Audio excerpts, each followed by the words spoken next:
2024년 8월 11일 감남산 기도회 제453차 기도회 다같이 묵도하심으로 기도회 시작하겠습니다. 홍명관 목사님께서 대언해 주시겠습니다. 홍명관 목사님. 네, 안녕하셨습니까? 아, 또 이렇게 오랜만에 하나님의 말씀과 기도로 하루를 시작하게 되어서 감사합니다. 오늘은 제가 마태복음 25장 1절로 10절, 우리가 익히 잘 알고 있는 열 처녀의 비유지요. 이 본문의 말씀을 갖고 종말의 때에 꼭 필요한 영적 멘토라 하는 제목으로 말씀을 나누고자 합니다. 종말의 때에 꼭 필요한 영적 멘토, 이런 제목으로 말씀을 나누겠습니다. 먼저 본문의 말씀을 제가 읽지요. 1절로 10절까지입니다.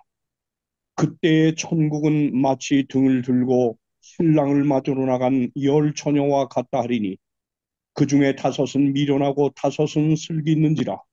미련한 자들은 등을 가지되 기름을 가지지 아니하고 슬기 있는 자들은 그릇에 기름을 담아 등과 함께 가져갔더니 신랑이 더디오므로 다 졸며 잘세 밤중에 소리가 나되 보라 신랑이로다 맞으러 나오라 하매 이에 처녀들이 다 일어나 등을 준비할세 미련한 자들이 슬기 있는 자들에게 이르되 우리 등불이 꺼져가니 너희 기름을 좀 나눠달라 하거늘 슬기 있는 자들이 대답하여 이르되 우리와 너희가 쓰기에 다 부족할까 하노라. 차라리 파는 자들에게 가서 너희 쓸 것을 사라니 그들이 사러 간 사이에 신랑이 오므로 준비하였던 자들은 함께 혼인잔치에 들어가고 문은 닫힌지라. 예수님께서 십자가에 못 박히기 바로 나흘 전이었습니다. 지금으로 말하면 화요일 오후였죠. 사랑하는 제자들 감람산에 모으시고 마지막으로 말씀을 주셨습니다. 그것이 바로 마태복음 24장의 말씀입니다. 세상 종말의 징조들에 대해서 예언하셨죠. 그런 다음에 마태복음 25장으로 넘어가면서 예수님은 그때라는 말씀으로 설교를 이어가셨습니다. 여기 그때라고 하는 건 어느 때일까요?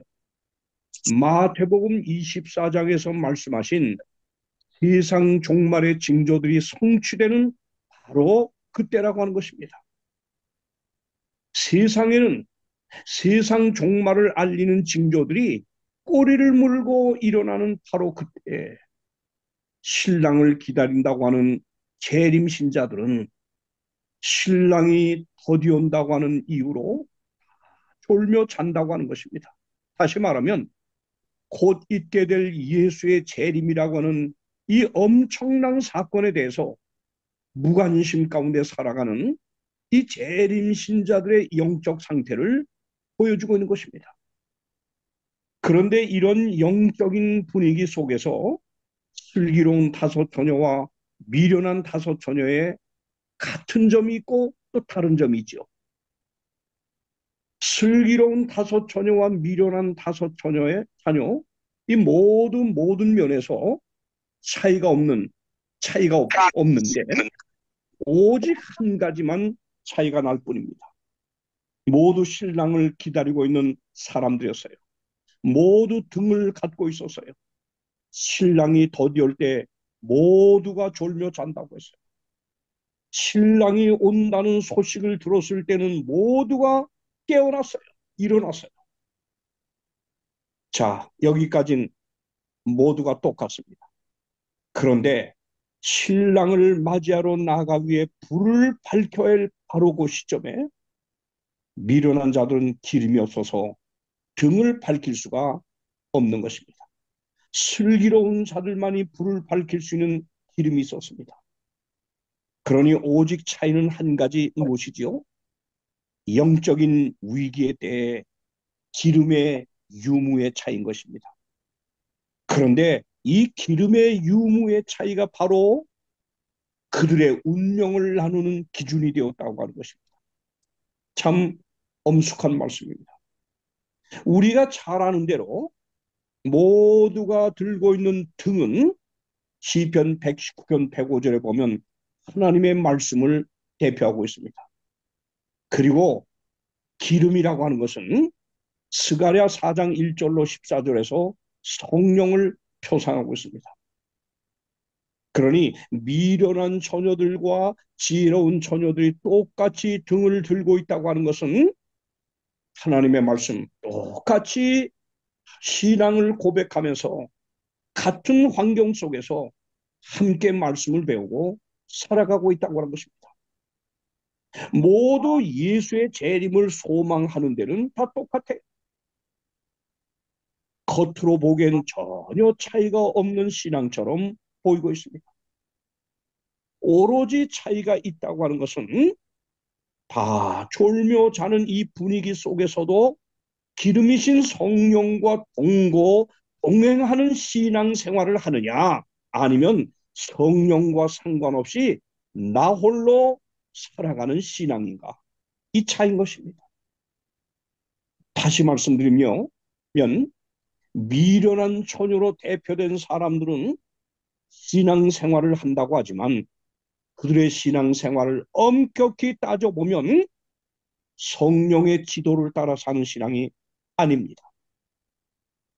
자신의 생각, 자신의 뜻, 자신의 판단, 그리고 자신의 결정을 따라서 자신의 삶을 살아가는 사람인 것입니다. 반대로 지혜로운 사람들의 신앙은 바로 매사에 자신의 뜻과 생각과 판단이 아니라 성령의 뜻을 구하면서 성령의 지배와 다스림을 받으면서 살아가는 성령의 사람들인 것입니다. 자, 그러면 성령의 지배와 다스림을 받지 않고 자신이 자신의 삶을 다스리며 살아가는 사람들의 그 신앙은 구체적으로 어떻게 사는 삶일까요? 실물교훈 411쪽은 이렇게 기록하고 있습니다. 미련한 처녀로 대표된 계급은 외식하는 자들이 아니다. 그들은 진리를 존중히 여기고 진리를 옹호해 왔으며 또 진리를 믿는 사람들에게 매혹되었다. 그러나 저희는 성령의 역사에 순종하지 않았다. 그들은 반석되시는 예수님에 떨어져 저희의 옛 성질을 깨뜨리려 하지도 않았다. 이 계급은 또한 돌밭에 떨어진 씨로 묘사된 청중을 대표한다. 그들은 주저없이 주저하지 아니하고 하나님의 말씀을 받았으나 그 말씀의 원칙을 실천하지 않았다. 그 말씀의 감화력은 순간적이었다. 저는 미련한 처녀로 대표된 이 계급의 특징을 실물교훈을 통해 보니까 이런 분들이 생각보다 꽤 많은 것 같아요. 많은 사람들이 아주 훌륭한 감동적인 말씀을 듣기 좋아합니다. 여기저기 찾아다니며 말씀을 배우길 좋아합니다. 뭐 장막회나 또 무슨 뭐 성경쌤 곳곳에 말씀 듣기는 좋아요. 배우긴 좋아요. 그리고 감동도 잘 받아요. 여기 그래서 진리에 매혹되기도 했다고 그랬어요. 그를 역시 진리를 존중히 여겼다고 그랬어요. 설교의 감동도 쉽게 받았다고 그랬어요. 그러나 그들이 성령에 의하여 감동받았은 것, 바로 그것으로 끝입니다. 그 감동된 그 말씀의 내용을 자기를 철저히 굴복시키며 순종하며 따르지를 않았다고 하는 것이죠. 그렇습니다. 성령의 역사에 굴복하지 않고 감동에만 그치는 신앙에는 결코 변화라고 하는 것이 일어나지 않게 되었습니다. 성품 변화가 그래서 안 되는 겁니다. 성령과 동역하지 않고 자신의 생각과 판단에 따라 홀로 행하는 신앙, 엄격히 말하면 이런 걸 가리켜서 형식적 신앙이라고 합니다. 죽은 신앙이라고 하는 거예요. 야고보서에도 나오죠. 성령이 삶의 중심을 지켜주는 그 신앙만이 살아 움직이는 산신앙이 되는 것입니다. 사도 바울은 로마서 8장 4절 7절에 이렇게 기록했어요. 육신을 따르지 않고 그 영을 따라 행하는 우리에게 보세요. 육신이 자기의 뜻을 따라 살아가는 사람들이에요. 매사에 자기 생각, 자기 판단, 자기 결정에 따라 움직이는 형식적 신앙을 사는 사람들이에요. 육신을 따르지 않고 그 영을 따라 성령을 따라 행하는 우리에게는 율법의 요구가 이루어지게 하려 합니다. 네, 율법이 우리에게 요구하는 것을 성령을 따라 성령과 동역하며 동거하며 사는 사람은 얼마든지 율법의 요구를 이룰 수가 있다고 하는 거예요. 순종할 수가 있다는 거예요. 왜? 성령이 그를 이끌고 가기 때문에. 육신을 따르는 자는 육신의 일을, 영을 따르는 자는 영의 일을 생각하나니 육신의 생각은 사망이요 영의 생각은 생명과 평안이니라. 육신의 생각은 하나님과 원수가 되나니 이는 하나님의 법에 굴복하지 아니할 뿐만 아니라 할 수도 없습니다. 그러므로 슬기로운 다소토념처럼 날마다 기름을 준비하는 성도는 어떤 사람이에요? 날마다 성령의 음성에 자기 자신을 순종하기를, 굴복하기를 원하는 사람. 성령께 이끌리는 가운데 풍성변화의 경험을 갖는 이 성도들의 삶이 바로 슬기로운 처녀, 기름을 준비하는 삶이라는 것입니다. 그들의 신앙을 지도하며 이끌고 있는 주인공은 자기가 아니에요. 성령님이에요. 성령님이 그들의 삶의 진정한 멘토라고 하는 것입니다. 성령의 지도를 따라 살지 않는 삶은 솔직히 말해서 그리스도인의 삶이 아니요 그저 교인의 삶일 뿐입니다. 예수님께서 이 땅을 떠나시기 전에 예수님을 대신하여 우리와 동행하면서 우리를 다스리고 이끌어줄 우리의 진정한 멘토를 보내주겠다고 이미 예수님이 2000년 전에 약속했어요. 그 보혜사 성령이 오셔서 우리의 진정한 멘토로서 우리를 하나님의 뜻 가운데로 이끌어 줄 거라고 말씀했어요. 요한복음 16장이죠. 7절 8절. 그러나 내가 너에게 실상을 말하노니 내가 떠나가는 것이 너에게 유익이라. 내가 떠나가지 아니하면 보혜사가 너에게로 오시지 아니할 것이요. 하면 내가 그를 너희에게로 보내리니 그가 와서 죄에 대하여 의에 대하여 심판에 대하여 세상을 책망하시리라. 그러면서 13절 14절에 다시 예수님이 이렇게 말씀했어요. 그러나 진리의 성령 보혜사가 오시면 그가 너희를 모든 진리 가운데로 인도하시리니 그가 스스로 말하지 않고 오직 들은 것을 말하며 장래를 너희에게 알리시다. 그가 내 영광을 나타내리니 내 것을 가지고 너에게 알리겠습니다. 그렇지요. 예수님이 부활 승천하여 떠나신 이후에 예수님을 대신하여 우리를 진리 가운데로 인도하시고 예수님께로 우리를 인도하시며 하나님 뜻대로 살도록 인도하시는 우리의 진정한 돕는 자, 멘토가 누구라고요? 성령이에요. 그러므로 그리스도인이라고 하는 것은 절대로 홀로 사는 신앙이 아닙니다. 예수님을 대신하여 예수께서 보내주시기로 약속한 성령과 동거 동행하면서 그 성령을 나의 삶의 멘토로 살며 매 순간순간 따라가는 삶, 그게 크리스찬의 삶이란 말이에요. 그 사람이 변화되고 그 사람이 재림을 위하여 준비되는 사람이요 재림의 날 주님을 기쁨으로 맞이할 수 있는 준비된 사람이라는 거예요. 그것이 기름을 준비하는 사람. 여기 존 스토트라고 하는 유명한 영성학자, 이 신학자는 이렇게 말합니다. 그리스도인의 삶은 성령 안에서 사는 삶이다. 성령으로 생기와 활력을 얻고 인도함을 받고 풍성한 삶을 산다. 그렇죠. 성령과 함께 살아야 풍성한 삶을 사는 겁니다. 그러므로 성령 없이는 참된 그리스도인의 제자도를 생각할 수 없고 사실상 불가능하다. 그러므로 우리의 삶이 하나님께서 영광 받으시기에 합당한 삶을 살기 위한다면 성령과 동행하는 사람을 살아야 합니다. 성령께서 나의 삶의 일구석, 일거수일투족을 지도하는 멘토가 되도록 해야 합니다. 성령이 나의 삶을 이끌어가는 주인공이 되도록 결단해야 합니다. 그렇게 할 때 우리의 삶은 아름다운 성령의 열매를 주렁주렁 맺게 될 겁니다. 또한 매 시험을 이기고 승리하는 신앙을 살 수가 있게 될 겁니다. 내 힘이 아닙니다. 내 안에서 나를 이끌고 계시는 우리의 멘토 성령이 그 일을 가능하게 하시기 때문에 그렇습니다. 사랑하는 여러분, 종말의 때를 살아가는 우리에게 요구되는 이 필수적 삶 가운데 한 가지, 꼭 선택해야만 하는 그 한 가지, 우리의 동고자 성령님을 우리의 삶의 주인으로 모시는 것 아닐까요? 그러기 위해서 눈을 뜨고 하루라는 미래를 열어나갈 때 가장 먼저 우리 삶에서 해야 될 일이 뭘까요?